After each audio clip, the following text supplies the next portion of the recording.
no compromise. உங்க சைடுலயும் எங்க சைடுலயும். It's a GT promise. GT Holidays, South India's #1 travel brand. Annamalai அவர்கள் புறக்கணிக்கப்படுறாரா இல்லைன்னா அவராக தான் விரும்பி அடுத்தவர் கொடுக்கப்பட்ட பொறுப்பை பார்த்துட்டு இருக்காரா சார்? அவர் லண்டனுக்கு போனார்ல, அந்த 3 மாசம் படிக்க போனார். அந்த காலகட்டங்களில் அவருடைய சொத்து விவரங்கள் எவ்வளவு, எங்கெங்க என்னென்ன ப்ராப்பர்ட்டி வாங்கியிருக்காரு, வரவு செலவு எங்க இருக்கு, அவருடைய ஒட்டுமொத்த வாழ்க்கை முறையுமே ஸ்கேன் பண்ணது மாதிரி கூட இருக்கிற பாஜக தெளிவான தகவல்களை எடுத்து, ஆதாரப்பூர்வமான தகவல்களை எடுத்து பக்காவா தேசிய தலைவர் தெளிவா போட்டு கொடுத்தாங்க. அதனாலதான் அவருக்கு தலைவர் பதவிக்கு நீக்கப்பட்ட ஒரு இடம். அரசு அதிகாரியாக இருந்தபோது உள்ள சொத்து மதிப்பு எவ்வளவு, அரசியலுக்கு வந்த பின்பான சொத்து மதிப்பு எவ்வளவு, சட்டமன்றத்துக்கு போட்டியிடும் போது என்ன சொத்து மதிப்பு, நாடாளுமன்றத்துக்கு போட்டியிடுகிற போது என்ன சொத்து மதிப்பு, இதோட இந்த கிராஃப் எப்படி உயருதுன்னு ஒண்ணு இருக்குல்ல. பேசின எல்லா தகவலும் பாஜகவினுடைய இருக்கக்கூடிய கட்சி நிர்வாகிகளுடைய தகவல். அவர் என்ன செஞ்சாரு, நான் திமுக காரங்க சொத்து பட்டியலை வெளியிடுவேன் அப்படின்னு அவர் சொன்னாரு. ஆனா அவர் சொத்து பட்டியல அவன் பாஜக காரன் வெளியிட்டான். அண்ணா அறிவாலயத்திலிருந்து செங்கலை உருவ போறேன்னாரு, அவரை கமலாலயத்திலிருந்து உருவிட்டாங்க. நடக்கும். தனிக்கட்சி தொடங்குவதற்கான ஒரு மிரட்டலை விட்டுக்கொண்டே இருக்கிறாரு. நான் தனிக்கட்சி தொடங்க போறேன், கொங்கு மண்டலத்தில் நான் செல்வாக்கு மிக்கவேன், கொங்கு நாட்டு ஜனதா கட்சி ஆரம்பிக்க போறேன். இது மறைமுகமா பாஜக மிரட்டுறதுதான். அவர் அதுக்கெல்லாம் போகவே இல்லை. அவர் ஒரு டீம் ஃபார்ம் பண்ணிட்டு இருக்காரு. விஜய் கூட கூட்டணி அமைக்கலாம், டிடிவி தினகரன், ஓபிஎஸ் மாதிரி அதிருப்தியாளர்களை எல்லாம் ஒருங்கிணைச்சு நம்மளாம் ஒரு டீம் ஃபார்ம் பண்ணலாங்கிறது சம்பந்தமா பேசுறாரு. அது சம்பந்தமா பாஜகவுடைய சம்மதத்தோடய அதை செஞ்சிடலாம். மொத்தத்தில் பாஜகவுடைய நம்பிக்கைக்குரிய இடத்தில் அண்ணாமலை இல்லை. அவர்கள் வேறு தலைமை நோக்கி போயிட்டாங்க. மாநிலம் 50க்கும் மேற்பட்ட உலக நாடுகளில் 100 கோடிக்கும் அதிகமான ஆகாயம் தமிழ் பார்வையாளர்களுக்கு பேரன்பும் திருநன்றி.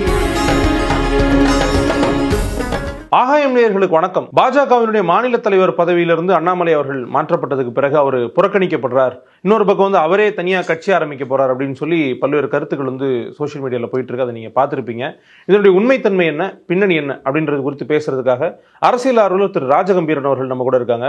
வணக்கம் சார். வணக்கம். அண்ணாமலை அவர்கள் புறக்கணிக்கப்படுறாரா இல்லைன்னா அவராக தான் விரும்பி அடுத்தவர் கொடுக்கப்பட்ட பொறுப்பை பார்த்துட்டு இருக்காரா சார்? நண்டு கொளுத்தா வலையில கிடக்காதுன்னு சொல்லுவாங்க. அது நண்டுக்கு மட்டுமா சொல்லப்பட்டது அல்ல. பல பேர் உண்டு கொடுப்பவர்கள் எல்லாமே ஒரு கட்டத்துக்கு மேல எங்கு தொடங்கினார்களோ பயணத்தை, அந்த தொடக்கத்தை தாண்டி நான் யார் தெரியுமா என்று காட்டுவதற்கான ஒரு இடத்தை நோக்கி நகர்வார்கள். இது எப்பவுமே இருக்கக்கூடிய ஒரு நியதி. ஏறத்தாழ வெறுமனே ஒரு 9 ஆண்டு காலம்தான் ஐபிஎஸ் அதிகாரிக்கான பொறுப்பு. பாஜக தலைவரா 3.5 வருஷம்தான். அதற்குள்ளாகவே அவர் தனக்கென்று தனியாக ஒளிவட்டத்தை, அண்ணாமலையின் பேர் சொன்னா விசிலடிக்கிறதுக்கான ரசிகர் கூட்டத்தை, தனக்குத்தானே ஒரு தனித்தன்மை வாய்ந்தவன், நானு தலைமை பண்பு மிக்கவன் என்று காட்டுவதற்காக தொடர்ந்து வரம்பு மீறி பேசுவது, வரலாற்றிலே நடக்காதது எல்லாம் நடந்தது மாதிரி பேசுவது, 10 முத்துராமலிங்க தேவருக்கும் அண்ணாவுக்கும் சண்டை நடந்துச்சுன்னு இல்லாதெல்லாம் சொல்றது, எல்லா விஷயத்திலையுமே புரட்டுவாதங்களை பேசி அதை பரபரப்பு செய்தியாக்கி தனக்கென்று வார் ரூம்லாம் வைத்து தன்னையே ப்ரொமோட் செய்து கொண்டவர் அவர். அவர் லண்டனுக்கு போனார்ல, அந்த 3 மாசம் படிக்க போறேன்னு போனார்ல, அந்த காலகட்டங்களில் அவருடைய சொத்து விவரங்கள் எவ்வளவு, எங்கெங்கே என்னென்ன ப்ராப்பர்ட்டி வாங்கியிருக்கார், அவருடைய வரவு செலவு எங்கே இருக்குது, அவருடைய ஒட்டுமொத்த வாழ்க்கை முறையுமே ஸ்கேன் பண்ணது மாதிரி கூட இருக்கிற பாஜக காரங்க தெளிவான தகவல்களை எடுத்து, ஆதாரப்பூர்வமான தகவல்களை எடுத்து பக்காவா தேசிய தலைமைக்கு தெளிவாக போட்டு கொடுத்துட்டாங்க. அதனால தான் அவருக்கு தலைவர் பதவியே நீக்கப்பட்ட ஒரு இடம். இதனால தானா இந்த சம்பவம்? அதுதான் முக்கியமான காரணம். எந்த அதிகாரத்திலையும் இல்லை, எம்எல்ஏவா இல்லை, எம்பியா இல்லை, எல்முருகன் மாதிரி அமைச்சரா இல்லை, எந்த அதிகார மையத்திலையும் இல்லை, ஆளுநரா இல்லை, எந்த பொறுப்புக்குள்ளையும் இல்லாம கட்சியினுடைய மாநில தலைவர் என்கிற பொறுப்பை மட்டும் வைத்துக்கொண்டு, சீன் போடுறதை மட்டுமே வைத்துக்கொண்டு எல்லாரையும் மிரட்டி பெரும் கோடீஸ்வரர்கள், தொழில் அதிபர்கள், மணல் மாஃபியாக்கள், அமைச்சர்கள், அதிகார வர்க்கத்தில் இருப்பவர்கள் அத்தனை பேரையுமே அமலாக்கத்துறை வந்துடும். நான் நினச்சேன்னா வருமான வரித்துறையிட்ட உன்னை போட்டு உன் கதையை முடிச்சு விட்டு போயிடுவேன் என்பது மாதிரியான துணியிலேயே பேசி, போலீஸ்காரர் நமக்கு தெரியும், போலீஸ் என்ன செய்யும் வழக்கமாக வழியில் நம்மளை மறித்து லைசன்ஸ் வச்சுருக்கியா, வாயை ஊது, கேட்பாங்களா? அப்போ வழியில் வந்து நிப்பாட்டி ஒரு ஆளை மிரட்டி அபராதம் கட்ட வைக்கிறதுன்னு ஒன்று இருக்குல்ல, இதையே பெரிய லெவலில் பண்ணால் ஐபிஎஸ் அதிகாரியாக நானும் இது நம்ம வழிப்போக்கண்டை செய்கிறதுக்கு பதிலாக பெருங்கோடீஸ்வரர்களை மிரட்டி பணிய வைத்து அதுக்கான பணத்தை பூரா வசூல் பண்ணி, அது மாதிரி ஆருத்ரா நிதி மோசடியில் ஆயிரக்கணக்கான கோடி ஊழல், பெரும் பங்கு இவருக்கு போய் சேர்ந்தது அதை காப்பாற்றுவதற்காக என்பது மட்டும் கிடையாது. பல விஷயங்கள் அவருக்கு, அவர் சட்டமன்றத்துக்கு முதல் முறையாக போட்டியிடுகிற போது அவர் காட்டிய கணக்கு வழக்கு இருக்குல்ல, வருமானம் எவ்வளவு, சொத்து மதிப்பு எவ்வளவு அப்படிங்கிறதுக்கும், அடுத்து நாடாளுமன்றத்தில் போட்டியிடுவதற்கு வேட்பாளராக நிறுத்தப்பட்ட போது அவருடைய சொத்து மதிப்பு என்ன, அவர் மனைவியினுடைய சொத்து மதிப்பு என்ன என்பதில் உள்ள வேறுபாடு இருக்குல்ல. இல்லை, அவர் வந்து அரசு அதிகாரியாக இருந்தவர், சொந்தமாக விவசாயம் பண்ணுறாரு, ஆடு மாடு வச்சிருக்காரு, வருமானம் மீட்டு தானே செய்வார். ஆமாம், அதை சொல்லலை. அரசு அதிகாரியாக இருந்தபோது உள்ள சொத்து மதிப்பு எவ்வளவு, அரசியலுக்கு வந்த பின்பான சொத்து மதிப்பு எவ்வளவு, சட்டமன்றத்துக்கு போட்டியிடும் போது என்ன சொத்து மதிப்பு, நாடாளுமன்றத்துக்கு போட்டியிடுகிற போது என்ன சொத்து மதிப்பு, இதோட இந்த கிராஃப் எப்படி உயருதுன்னு ஒன்று இருக்குல்ல. ஆனால் அவர் என்ன சொன்னார், என் வீட்டு வாடகை ஒருத்தர் கொடுக்குறாரு, டீசல் ஒரு ஆள் போடுறாரு, சோறு ஒரு ஆள் போடுறாரு, அப்படி தானே சொன்னார் நம்மகிட்ட எல்லாம். எளிய ஒரு ஆளாக எளிய மனிதர் அவர் வந்து காமராஜர், கக்கனு, நல்ல கண் வரிசையில் வந்து ஒரு பெரிய எளிய தலைவர் அவர் அப்படின்னு வந்து நம்மகிட்ட எல்லாம் சொன்னார். அதனால தானே இந்த கேள்வியை கேட்குறோம் நம்ம. அவர் நேர்மையாளராக தன்னைத்தானே சொல்லி கொண்டார். இன்னைக்கு இருக்கிற காலம் எப்படிப்பட்டதுன்னா, ஒருவன் நேர்மையாளராக இருந்தால் அவனுக்கு மதிப்பு கிடையாது, நேர்மையாளரை போல பாவனை செய்கிறவன் வந்து வெற்றிகரமானவனாக மாறக்கூடிய ஒரு காலகட்டத்தில் இருக்கும். அதனால் அரசியலில் அடித்து பிடுங்கிறதுல வந்து அபாரமான அசாத்தியமான சாதனைகளை செய்து விட்டார் அண்ணாமலை என்று சொந்த கட்சிக்காரன் சொல்கிறான், நம்ம சொல்லலை. நம்ம பேசின எல்லா தகவலும் பாஜகவினுடைய இருக்கக்கூடிய கட்சி நிர்வாகிகளுடைய தகவல். அவர் என்ன செஞ்சார், நான் வந்து திமுக காரங்க சொத்து பட்டியலை வெளியிடுவேன் அப்படின்னு அவர் சொன்னார். ஆனால் அவர் சொத்துப்பட்டியில் அவன் பாஜகக்காரன் வெளியிட்டான். அண்ணா அறிவாலயத்திலேருந்து செங்கலை உருவ போகிறேன்னாரு, அவரை கமலாலயத்திலேருந்து உருவிட்டாங்க. தான் நடந்தது. இல்லை, ஆனால் அவர் வந்து நேர்மையான வழியிலே சம்பாதிச்சிருக்கான வாய்ப்புகளும் இருக்குது தானே. அதாங்க, நேர்மையான வழியில் சம்பாரிச்சு தான் 85 கோடிக்கு வந்து 16 ஏக்கரை வாங்கி பால் பண்ண வைக்க போகிறேன், சிறுவாணி ஆறு போகிற திசையை பார்த்து அப்படியே ரொம்ப ஒரு இயற்கை எழிலான அந்த மலை பிரதேசத்தில் அவ்வளவு ஏக்கரை 16 ஏக்கரை வாங்கி போடுறாரு 85 கோடிக்கு. இதெல்லாம் நேர்மையினுடைய உச்சம்தான். அதில் என்ன சந்தேகம் உங்களுக்கு? முதல் முறையாக சட்டமன்றத்துக்கு போட்டிடுறப்போ என்கிட்ட ஒரு ஹோண்டா கார் இருக்குது, சின்ன கார் இருக்குது, அது தவிர வேறு ஒன்றுமே இல்லைனாரு. இப்போ அவர் பேரில் 4 கார் இருக்குது, எல்லாமே உயர்ந்திருக்கிறது. கார் மட்டும் இல்லை, சொத்து மட்டும் கிடையாது, கோடிக்கணக்கான பணம் மட்டும் கிடையாது, நகை மட்டும் கிடையாது, எல்லாமே உயர்ந்திருக்கிறது. எப்படி உயர்ந்தது அது சொல்லணும்ல. அவருடைய சொத்து மதிப்பை வெளியிட்டிருக்கிறார், ஆதாரங்களோடு வெளியிட்டிருக்காங்க சில பேர். இது வந்து சும்மா போகிற போக்கில் உள்ளது அல்ல. அதனால் இன்றைக்கி வந்து அவரால் மீண்டும் வந்து கட்சியினுடைய பொறுப்புகளை பெற முடியல. அதனால் ஒரு மாற்றுப்பாதையை அவர் தேர்வு செய்வதற்கு தனி கட்சி தானா, தனி கட்சி தொடங்குவதற்கான ஒரு மிரட்டலை விட்டுக்கொண்டே இருக்கிறார். நான் தனி கட்சி தொடங்க போகிறேன், கொங்கு மண்டலத்தில் நான் செல்வாக்கு மிக்கவேன், கொங்கு நாட்டு ஜனதா கட்சி ஆரம்பிக்க போகிறேன் அப்படிலாம் சொல்லிட்டு இருக்காரு. அப்படிப்பட்ட பேச்சுவார்த்தை போகுது. அவருடைய ஆதரவாளர்களை வைத்த இது மறைமுகமாக பாஜக மிரட்டுறது தான். ஒரு கட்டத்துக்கு மேலே என்ன செய்வாங்க அவங்க, அவருக்கு எந்த பொறுப்பு கொடுக்கல. இவர் மீதான நம்பகத்தன்மையை அவர்கள் இழந்து நிற்கிறார். நான் கட்சியை வந்து பெருசாக வளர்த்துருவேன், அப்படி பண்ணிடுவேன், இப்படி பண்ணிடுவேன், அதிமுக ஒழிச்சிருவேன், திமுக ஒழிச்சிருவேன், நான் தான் ஒரே ஒரு சண்டியர் இந்த உலகத்தில் வேறு யாரும் கிடையாது, நான் தான் வந்து ஒரு பெரிய மாவீரன் அப்படின்னு அவர் சொல்லிக்கிட்டே இருக்கார். அது எதுவும் நடைமுறையில் சாத்தியப்படலை. கட்சி வளர்ச்சி என்கிற பேரிலே தன்னை வளர்த்து கொண்டார். ஒரு தனி மனித வளர்ச்சியாக அவர் ஒரு விஸ்வரூபம் எடுத்து நிற்கிறார். கட்சிக்குள்ளே பல பேரை ஒழிச்சு கட்டுனார். கேடி ராகவன்லேருந்து, காயத்ரி ரகுராம்லேருந்து, எஸ்வி சேகர்லேருந்து, பார்ப்பன லாபியை வந்து உடைத்தெறிந்தார்.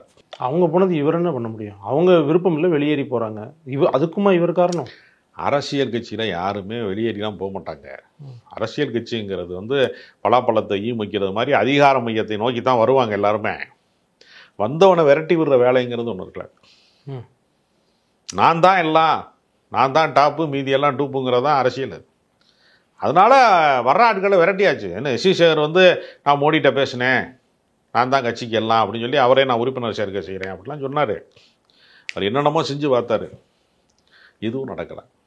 எண்ணெயை தடவிக்கிட்டு மண்ணில் புரண்டாலும் ஒட்டுற மண்ணு தான் ஒட்டும் வாங்கல, அது ஒன்றுமே ஒட்டலை அவருக்கு. அதனால் அவருடைய சூழ்ச்சி வந்து ரொம்ப அசுர வளர்ச்சி வந்து ஒரு கட்டத்தில் முட்டுச்சந்தில் வந்து டெட்டனில் வந்து நிற்கிது. இனி அவருக்கு நகர்வதற்கான திசை எது, எந்த வழியாக போக போகிறார் அப்படிங்கிறது எனக்கு தெரியும். தமிழ்நாட்டு மக்களுக்கு வந்து அவரை பெருமளவில் அறிமுகப்படுத்தின ஒரு பத்திரிகை, அவங்க தான் வந்து இந்த மாதிரி இயற்கை விவசாயம் செய்கிறார், ஐபிஎஸ் வேலையை விட்டுட்டு வந்துட்டார் அப்படின்னு நிறைய அவரை வந்து ஒரு அறிமுகப்படுத்தினாங்க, அவரை பற்றி எழுதினாங்க. இன்னைக்கு அதே பத்திரிகையினுடைய இன்னொரு வேர்ஷன், அதே பத்திரிகை அந்த குடும்பத்தை சேர்ந்தவங்க வந்து இவர் ஒரு சொத்து வாங்கியிருக்காரு, மற்ற கட்சிகளோட சேர்ந்து ஒரு கூட்டு சொத்து மாதிரி ஒன்று வாங்கியிருக்காருன்ற ஒரு தகவலையும் வெளியிட்டிருக்காங்க. இது என்ன சம்பவம்? இது ஒன்றும் இல்லை, இது வியாபாரம் தான். நீங்கள் ஒருத்தரை வந்து சாமானியராக இருக்கக்கூடிய ஒருத்தரை பிரபலமாக்குறதுக்கு பேமெண்ட் வாங்குறீங்க. வாங்கிட்டு ஒரு ஆட்டுக்குட்டி மேய்க்கிறாரு, இயற்கை விவசாயம் பார்க்குறாரு, இந்த சாமியார் ரொம்ப உண்மையாக இருக்கிறாரு, சித்தர் மாதிரி இருக்கிறாருன்னு சொல்லி நீங்கள் ப்ரொமோஷன் பண்ணி அவரை கார்பரேட் சாமியார் ஆக்கி காசு சம்பாதிக்கிறதுக்கு அவர் செலவு பண்ணி உங்களை எழுத வைப்பார். முதல் கட்டமாக அவரை அந்த சாமியார் எழுதுவியா, அல்லது ஒரு அரசியல் தலைவர் ஆட்டுக்குட்டி மேய்க்கிறாருன்னு எழுதுவிய, எழுதி ஒரு மாதிரி உத்தமர் உண்டா அப்படின்னு மக்கள் மன்றத்தில் கொண்டு போய் சேர்க்கறதுக்கு ஒரு பேமெண்ட் இருக்குது. அப்புறம் அவர் பெருசாக வளர்ந்து எல்லா டுபாக்கூர் வேலையும் பார்த்து புடிபடும் போது புடிபட்டதை எழுதினாலும் காசு வருதுல்ல. ரெண்டுமே வியாபாரம் தராங்க. ப்ரொமோஷன் ஒர்க்குக்கு ஒரு வியாபாரம். ஆள் வீழ்ச்சி அடைஞ்சிட்டாரு அல்லது மாட்டிக்கிட்டாரு ஒரு பிரச்சனையில் அப்படின்னா அதை அம்பலப்படுத்துறது வியாபாரம் தானே. ரெண்டுலேயுமே ஆதாயம் தாங்க அடையும் அந்த பத்திரிக்கை. எந்த பத்திரிக்கைன்னு கிடையாது, என்ன பத்திரிக்கைன்னு பார்க்குறவங்களுக்கு தெரியும். அதனால் இந்த கொம்பு முளைச்ச பத்திரிக்கை எல்லாருக்கும் தெரியும். அம்பலப்படுத்தியிருக்காங்கன்னா அது உண்மைன்னு எடுத்துக்கலாமா நீங்கள் சொல்கிறது படி பார்த்தா? ஏங்க, ஒரு தகவல் வந்து இப்போ நம்ம பேசுகிறோம், தகவல் பொய்யானதுன்னா அவங்க வழக்கு போடுவாங்க. அமைதியாக இருக்கிறாங்கன்னா என்ன அர்த்தம்? என்ன சொத்து சார் அது? என்ன விவகாரம் அது? விவகாரம் என்னங்க, நீங்கள் மணல் மாஃபியாட்ட போய் வந்து நான் பிடிச்சி கொடுத்துருவேங்கிறதாங்க. மத்திய அரசாங்கத்தில் வருமான வரி ஏய்ப்புன்னு ஒன்று இருக்காட்டையா. நீங்கள் வந்து எப்படி வந்து இந்த பணம் உங்களுக்கு வந்துச்சுன்னு ஒரு கேள்வி இருக்குல்ல. அது வந்து அவர் மிரட்டலின் வழியாக அதிகாரத்தை பயன்படுத்தி வந்து விசாரணை அமைப்புகளை வந்து நான் ஏவி விட்டுருவேன், செந்தில் பாலாஜிக்கு என்ன நடந்துச்சோ அது மாதிரி நடக்கும், உனக்கும் நடக்கும் என்று அச்சுறுத்தி பணம் வசூலிக்கிறார். அதில் செல்வ செழிப்பாக மல்டி மில்லியனியராக மாறி நிற்கிறாரு. இதுக்கு மேலே இவரை வச்சுருந்தோம்னா கூட இருக்கிற ஆளையெல்லாம் காலி பண்ணிடுவார். கூட இருந்துக்கிட்டே கட்சிக்காரனை பூரா காலி பண்ணிட்டார். அதனால் இவரை கூட வச்சுக்கிறது ஆபத்து என்கிற நிலைமைக்கு அச்சம் வந்து விட்டது பாஜகவுடைய நிர்வாகிகளுக்கு. அது போக நீங்கள் பார்த்தீங்கன்னா அவர் டீம் சேர்த்தாரு பாருங்க, சமூக விரோதிகள், ரவுடிகள், படப்பை குணா, இப்போ பிளேட்டு போடுறவன், பிளேட்டு பக்கி எல்லாத்தையும் சேர்த்தார்ல. அந்த டீம்லாம் பார்க்கும்போது பயப்படுற ஒரு சூழ்நிலை வந்துருச்சுல. தமிழிசை சவுந்தரராஜனே நான் வந்து சமூக விரோதிகளை எல்லாம் அப்படி சேர்க்க மாட்டேன் என்று பகிரங்கமாக சொன்னாங்கல்ல. அப்போ அப்படிப்பட்ட அச்சப்படக்கூடிய சூழலை கட்சிக்குள்ளே இருக்கிறவனுக்கே பாதுகாப்பு பிரச்சனை இருக்குது, எவனாவது என்னமாவது பண்ணிடுவானோங்கிற அச்சம் இருக்குது. அப்படிங்கிறது முக்கியமானது. உங்கள் பார்வை ஒரு பக்கம், இன்னொரு பக்கம் அண்ணாமலை அவர்கள் வந்து தொடர்ச்சியாக கட்சிக்காக உழைக்கிறாரு, ப்ரெஸ்ஸை மீட் பண்ணுறாரு. சமீபத்தில் கூட டிடிவி தினகரன் அவர்களை திரும்ப இந்திய கூட்டணியில் இணையணும் அப்படின்ற பேச்சுவார்த்தை வேலையை அவர் தானே பார்த்துட்ருக்காரு, உழைச்சிட்டு தானே இருக்கார் அவர் அதுக்கெலாம் போகவே இல்லை. அவர் ஒரு டீம் ஃபார்ம் பண்ணிகிட்ருக்கார். விஜய் கூட கூட்டணி அமைக்கலாம், டிடிவி தினகரன், ஓபிஎஸ் மாதிரி அதிருப்தியாளர்களை எல்லாம் ஒருங்கிணைச்சு நம்மளாம் ஒரு டீம் ஃபார்ம் பண்ணலாங்கிறது சம்மந்தமாக பேசுகிறாரு. அது சம்மந்தமாக பாஜகவுடைய சம்மதத்தோடையே அதை செஞ்சிடலாம். வெளியில் போகிறத நான் உங்கள் தான், நான் வெளில இருக்கேன், வெளியிலேருந்து உங்களுக்கு ஆதரவு தர்றேன்னு சொல்லி கன்வின்ஸ் பண்ணலாம். நீங்கள் எனக்கு ஆதரவு தராத பட்சத்தில் நான் தனியாக இயங்குகிறேன், உங்களுக்காக நான் டீம் ஃபார்ம் பண்ணி தருவேன், கூட்டணிக்கு வர்றேன். இப்போ திமுகலேருந்து பிரிஞ்சு போன மதிமுக இப்போ கூட்டணியில் இல்லையா? எத்தனையோ கட்சிகள் தமிழ் மாநில காங்கிரஸ்லேருந்து பிரிஞ்சு போய் மறுபடியும் கூட்டணிக்கு வரலையா?